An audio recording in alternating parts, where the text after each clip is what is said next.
प्यारे बच्चों, welcome to our YouTube channel. और आज हम करने वाले हैं बात विधायिका की। तो प्यारे बच्चों, किसी भी एग्ज़ाम से रिलेटेड होकर के ये बहुत ही ज़्यादा महत्वपूर्ण टॉपिक हो चुका है कि विधायिका क्या होती है। आइए जानते हैं कि विधायिका किसे कहते हैं। विधायिका का मुख्य विधायिका का मुख्य काम क्या होता है? कानून को बनाना। विधायिका का मुख्य काम क्या होता है प्यारे बच्चों? कानून को बनाना। यानी कि सांसद जो भी कार्य करता है वही कार्य विधायिका का होता है। सांसद द्वारा ही विधायिका बनाई जाती है। संघ की विधायिका को संसद कहा जाता है।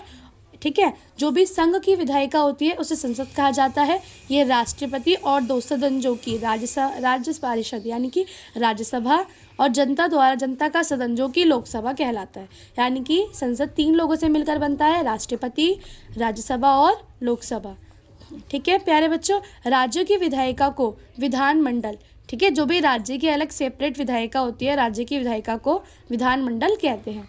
राज्यसभा और राष्ट्रपति से मिलकर विधायक बनती है। ठीक है, विधायक क्या होती है? एक तरीके से विधायक कोई भी बिल हो सकता है, किसी भी तरीके के रूप से विधायक बनाई जाती है जो कि सिर्फ और सिर्फ राज्यसभा और राष्ट्रपति द्वारा बनता है। राज्यों में द्विसंघात्मक विधायिका, यानी कि देखिए किसी किसी राज्य में तो सिर्फ विधायिका के साथ साथ विधान परिषद भी होता है। ठीक है, तो विधान परिषद और विधानमंडल, ठीक है, जहाँ जहाँ द्विसंघात्मक है, एक तो बिहार, उत्तर प्रदेश, आंध्र प्रदेश, तेलंगाना, कर्नाटक और महाराष्ट्र। इन सभी क्षेत्रों में द्विसंघात्मक विधायिका है। अब बात करते हैं राज्यसभा की रचना। राज्यसभा की रचना के बारे में बात करेंगे तो भारतीय संसद का ऊपरी सदन, ठीक है, जो राज्यसभा है वो भारतीय संसद का सबसे ऊपरी सदन कहलाता है। इसके अधिकतम कितने लोग हो सकते हैं? 250 लोग होते हैं, जिसमें राष्ट्रपति द्वारा मनमोहित, ठीक है, जितने भी जो राष्ट्रपति होते हैं उनके द्वारा 12 लोग मनमोहित किए जाते हैं। अन्य जो सदस्य होते हैं वो 238 राज्यों से लिए जाते हैं।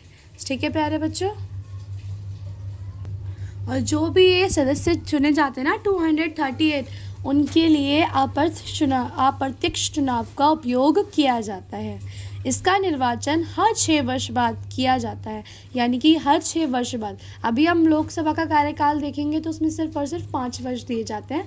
5 वर्ष बाद जनता के कार्यकाल में चुनाव कराए जाते हैं और हर 5 साल बाद सरकार बदलती है। राज्यसभा एक स्थायी सदन होता है, इसे कभी भी भंग नहीं किया जा सकता। प्रत्येक 2 वर्ष बाद इसके 1/3 सदस्यों का चुनाव होता है। हर बार कह सकते हैं 2 वर्ष बाद जो 1/3 सदस्य है उससे नॉमिनेट हो जाते हैं और उसका दोबारा चुनाव किया जाता है।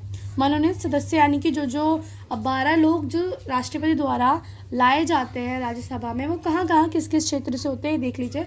विज्ञान के क्षेत्र से हो सकते हैं, कला के क्षेत्र से हो सकते हैं, खेल के क्षेत्र से हो सकते हैं, इन सभी क्षेत्रों से लिए जाते हैं।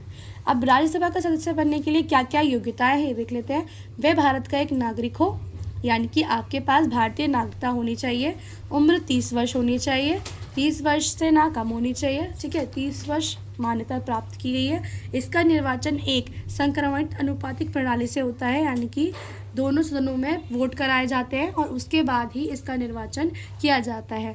1951 के जनप्रतिनिधि कानून को उसके अनुसार राज्यसभा या लोकसभा के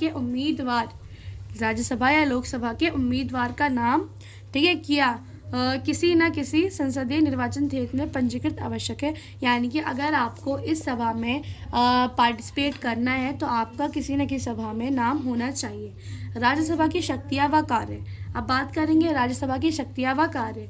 वित्तीय संवेद पर राज्यसभा 14 दिन तक, यानी कि जो भी वित्तीय का जो भी विधायक होता है, किसी एक तरीके से कह सकते हैं मनी बिल जो भी होता है उसके लिए राज्यसभा जो है 14 दिन का 14 डेज का विचार करवाने के लिए आगे भेज सकती है, दोबारा कह सकती है। आप लोग एक बार इस बारे में सोच लीजिए। ठीक है प्यारे बच्चों, संविधान संशोधन संबंधित शक्तियाँ, यानी कि संविधान में संशोधन द्वारा शक्तियाँ किसके पास है? सिर्फ और सिर्फ राज्यसभा के पास है। प्रशासनिक शक्ति कौन कौन सी है? मंत्रियों से उनकी जो विभाग होते हैं वो संबंध में प्रश्न राज्यसभा में भी पूछे जा सकते हैं, यानी कि आप जिस भी सदन से, आप जिस भी कैटेगरी से बिलोंग करते हैं, आपका मंत्रिमंडल किस विभाग से है, उससे संबंधित आपसे प्रश्न किए जा सकते हैं। अन्य शक्तियाँ जैसे कि चुनाव करवाने में महाभियोग, यानी महाभियोग जैसे बड़े बड़े पद जो होता है ना, जैसे कि राष्ट्रपति का पद जो होता है उसके लिए महाभियोग कराया जाता है, 2/3 मेजॉरिटी होती है, उसके बारे में अगली वीडियो में आपको बताऊँगी। Thank you so much.